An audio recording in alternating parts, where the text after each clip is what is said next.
Hey everyone. I know that grief doesn't have an expiration date.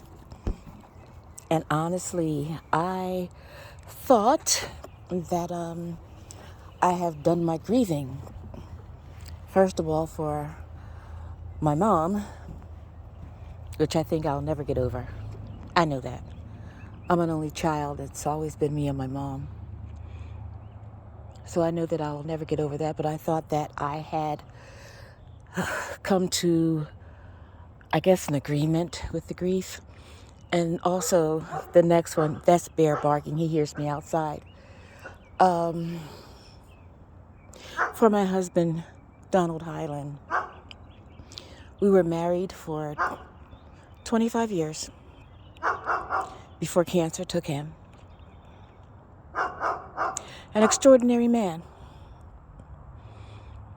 He became the father for my two daughters.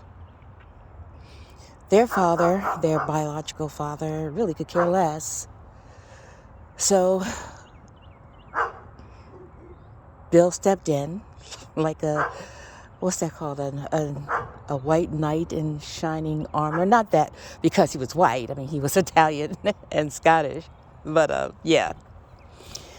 And I had two sons with him. So he came in and we got married, set up household.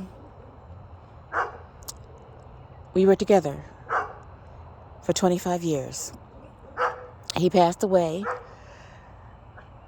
March the 24th, 2005. Stop it. 2005. My mom, now she was born March the 25th. So he passed away before her birthday. But my mom, she passed away February the 19th, 2018.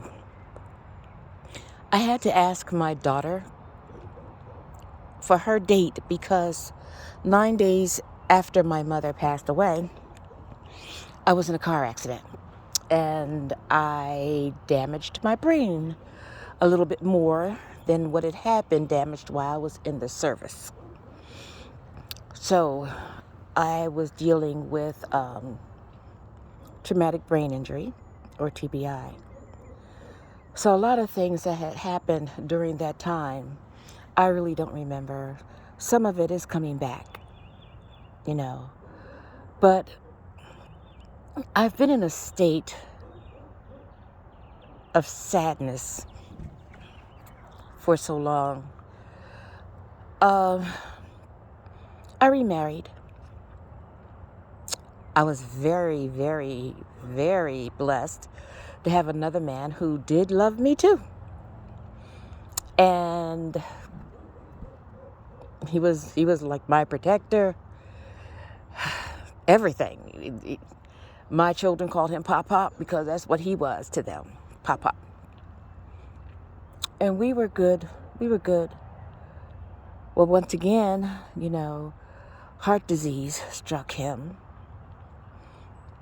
And he passed away. We had a few good years together, and he passed away. I was with my mom.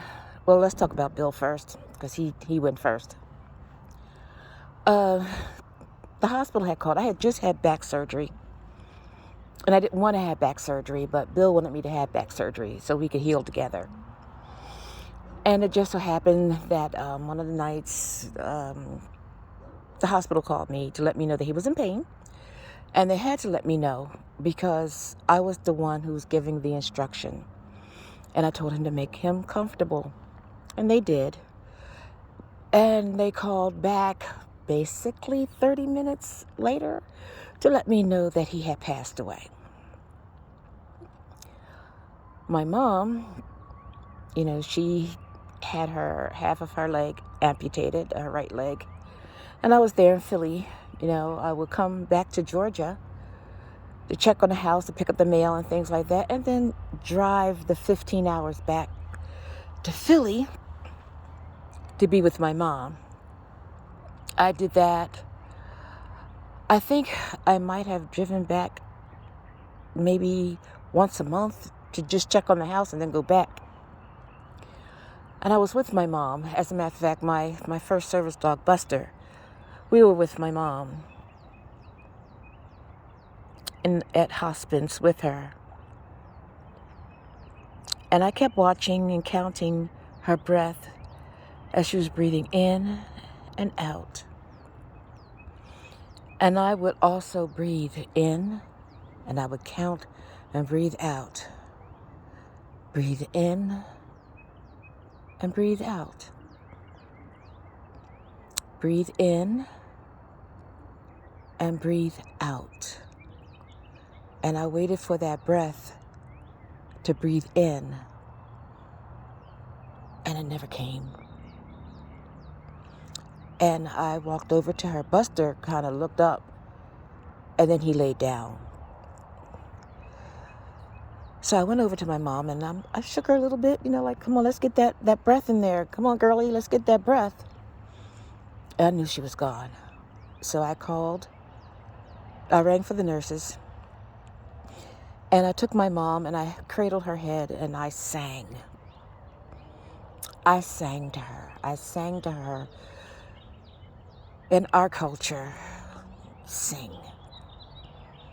And I sang to my mom to make sure that she understood that I'm okay. Go on, go dance on that Milky Way with our ancestors. It's okay, go. Because I was told that the hearing is the last to go. So I wanted my mom to hear singing, not panic. I wanted her to be okay with going. And then Ray, like I said, we were coming home late one night. We had just finished visiting a tribal member, counseling her, praying with her because she had just lost her mate. Ray and I were coming home, and I kept looking at him like, are you okay? Hang on in there. We're almost home. Almost home. Got home. Buster was a puppy then, and I told Buster, lay down. And got Ray to the steps, and like, come on, we'll be fine once we get in the house. We'll be fine. I got to get you in the house. I got to take care of you. And he kind of just knelt down on the ground. I'm like, come on, no, don't do this to me. It's okay. And I started to apply CPR. I remember putting my sweater under his head so it wouldn't hurt him. I blew into him. He blew out. He blew in. He actually was able to blow out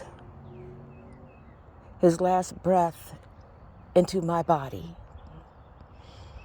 But I kept the CPR going until the ambulance got there. I kept it going.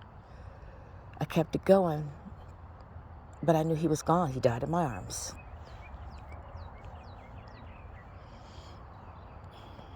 So,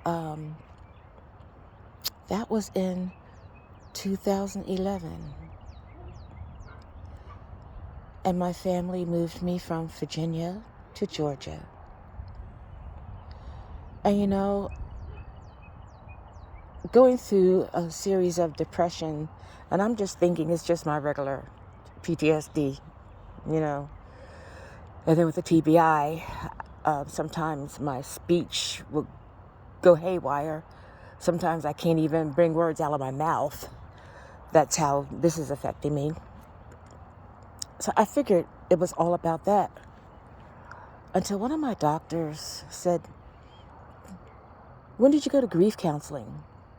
Like I never went to grief counseling.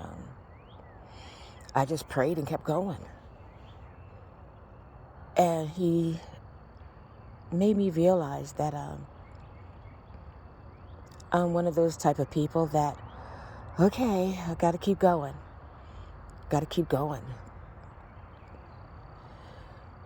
I got to take care of myself.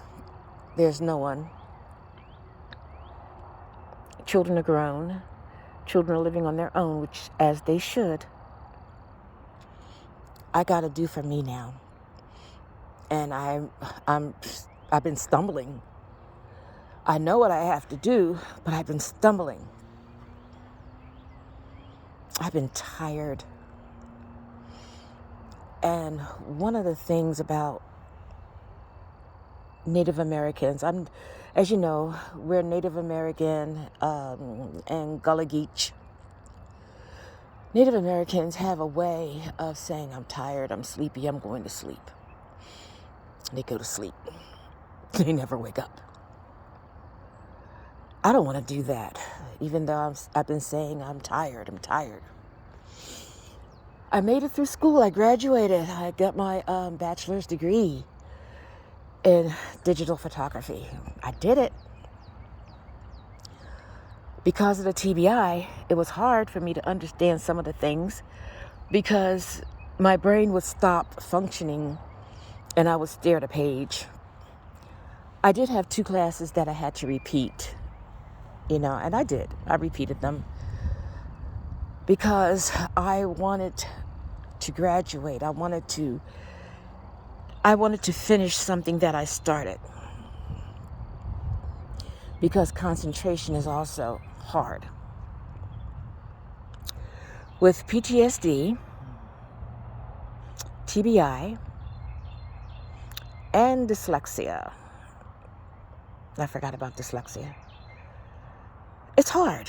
I'm not going to lie, it's hard. But I force myself. Sometimes I would get up at 3 o'clock in the morning and do homework when it was fresh in my mind. Sometimes I'll watch church service on television and I'm doing homework while doing church service at the same time. But anyway, getting back to what I'm doing. I bought 2 balloons today. One is for my mom, and the other for my husband, Bill, Donald Hyland. And I'm going to release those balloons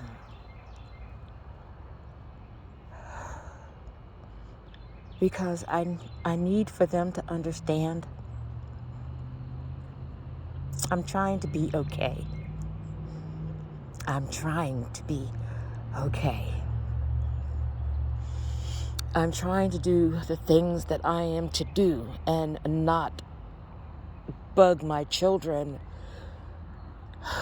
because my children have other lives.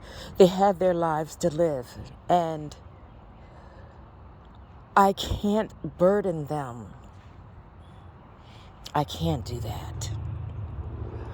I don't want them to think, oh God, we got to take care of mom. We got to do this. We got to do that. No, mom is going to take care of herself. I might need your help every once in a while, but I got to learn to take care of myself. I got to, if there's something that I wish to buy for myself, then I'll buy it. I'm so used to having either bills, what you want, Angel? I'm like, blah, blah, blah. Or Ray, like, what you want, Angel? I'm like, blah, blah, blah. And one time, Ray was like, look, and this is the truth. He said, here, go buy something at the mall. Be quiet, Bear. And I'm like, okay. And, he handed me a few dollars, and I left, and I was counting it in a card. That man had given me $500. And, I went to the mall, and I couldn't find a thing to buy. Now, had he given me $10, then I would have, like, oh, I wish I could buy this, I wish I could buy that. But, that's how everything looks. And anyway, so, bear with me for a second. All right, I don't want the balloons to get caught up in the trees, so I'm going to come out to the road. The grass is growing. I think there's supposed to be like a fig tree or something. I don't know. That's what Russ said. And oh, look, it's the majestic dog who's limping because he hurt his paw. So now he's on workman's comp. the little dog is tied up someplace. Honestly. Bear, shikaba, shikaba. Sit. Sit. Good boy. I'm not going anyplace, Bear. I'm right here. Oh, no, I'm going out a little further. Oh, you can't see, but there's another dog back there. That's Lady. Lady's a good girl. I think she's part boxer and part pit. But she's a good girl. Hopefully one day Lady will find a family, an elder couple who will love her because she's a wonderful dog. All right. Go, guys. So there they go. Going up to God. My mom and Bill together. Oh, God, I wish I was with them. I wish. But it's not my time. It's not my time. It's not my time. So that's something that I decided to do. And this, I believe, will start me on my own grieving process. I can grieve. I don't want to, though, but I got to, right? Oh, look, it's spring here, and fire ant mounds. Yay for the fire ants. Hate those things. So I am going to go back into the little house right there. We call it the little house in the woods. Guys, hey, listen. Thank you for hanging out with me while I did this. I didn't think that I could do this. I really didn't think I could. You know, when you're an only child, your way of thinking is different from most. You know that things have to be done. So you go and you get it done.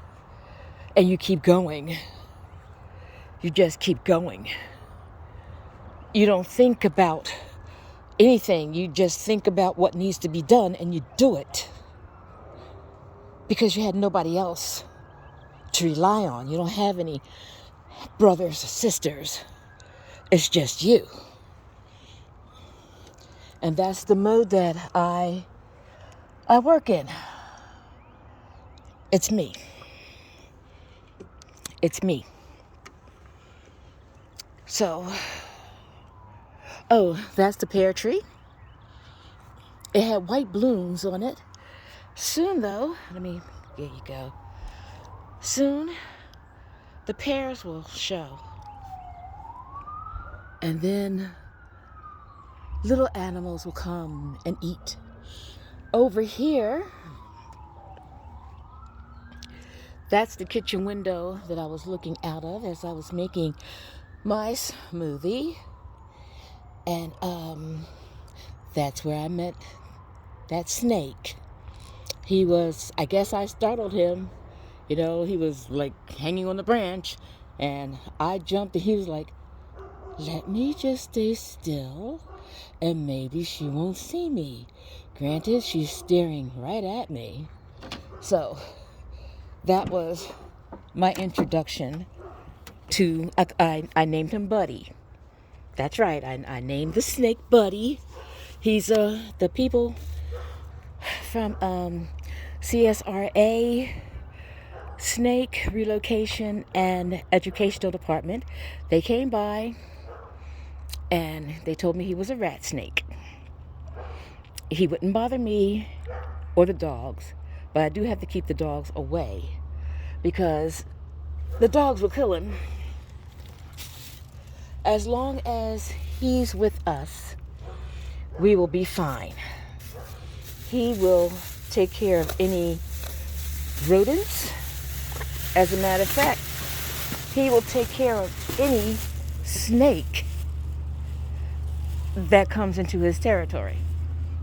I'm like, fine, as long as he does his job. Oh, I gotta buy paint. I told Russ I wanted to paint this door for him, so I'm gonna do all of that. And all of this is gonna be cleaned out, but not thoroughly because I need Buddy to be okay. Buddy is now living someplace under the house, which is fine. He's not bothering me. I'm not gonna bother him. So anyway, I gotta take the stuff out the car. I went to drumming today. That's the drum that my son-in-law, Stephen Miller, made for me. I drum for fusion dancers, belly dancers. I'm going to take a few lessons too, because I discovered, even I knew I really didn't discover, but it hit me like a ton of bricks. I am fat. And I need to lose this weight. I need to lose it. I don't want to end up with, I don't want to be a diabetic. I don't want to end up with that. And I understand that a lot of my eating is emotional. I understand that now. It's emotional. Sometimes I eat, sometimes I don't. And it's all emotional. I'm too heavy for my back. I injured my spine when I was in the service, and that's another thing that I'm dealing with right now. The fact that it's hard to move around when you have an injured spine. But praise God, I'm doing it. I'm doing it. I have a walker that I use when I need to go walking. And it's right there. Oh, this is my skirt that I'll be wearing Saturday at the open air market for the drummers. You can't see it that much, but it's gorgeous. And you know what? I found this skirt at a thrift store in New Jersey. I found it. I'm like, whoa, look at this. This is really wonderful. And it fits in with my drumming, with the people. It fits in. Sorry, guys, I gotta sit down for a minute. Back is aching.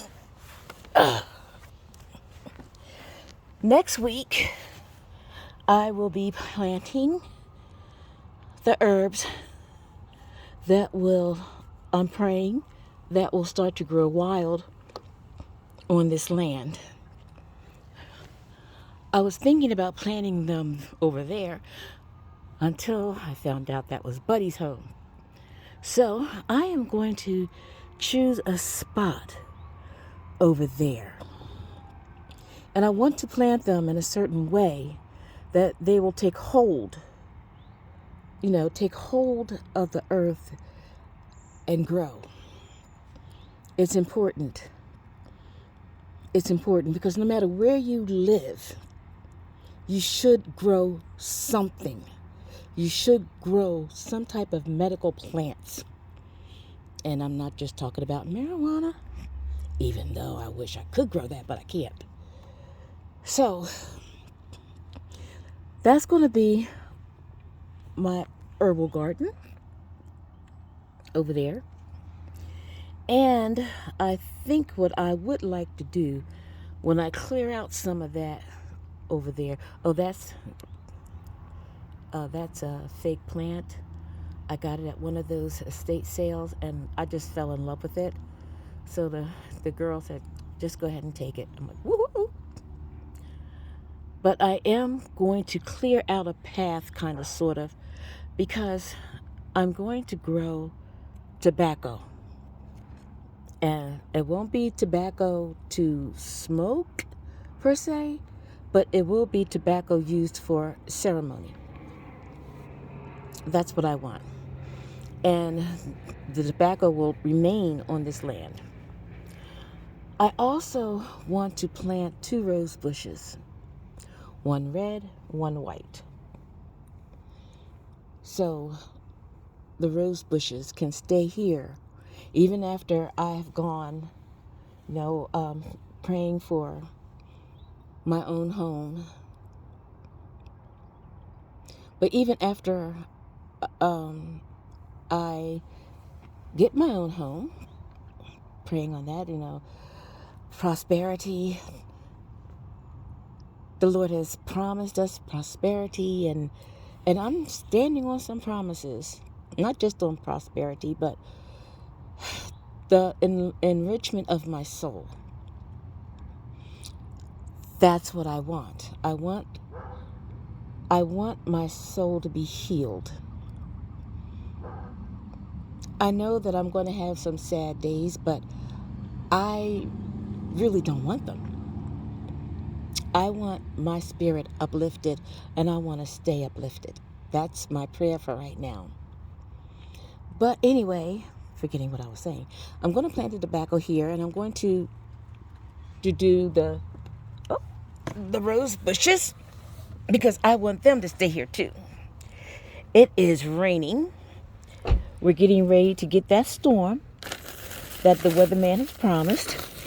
So I'm going to end this. Once again, thank you guys for being with me as I go to honor my mom and to honor my husband, Bill. Now look at those clouds. God, they're gorgeous. I love how they move. Okay. Thanks a lot, guys. I love you. Oh, please like and share this video. Bye-bye.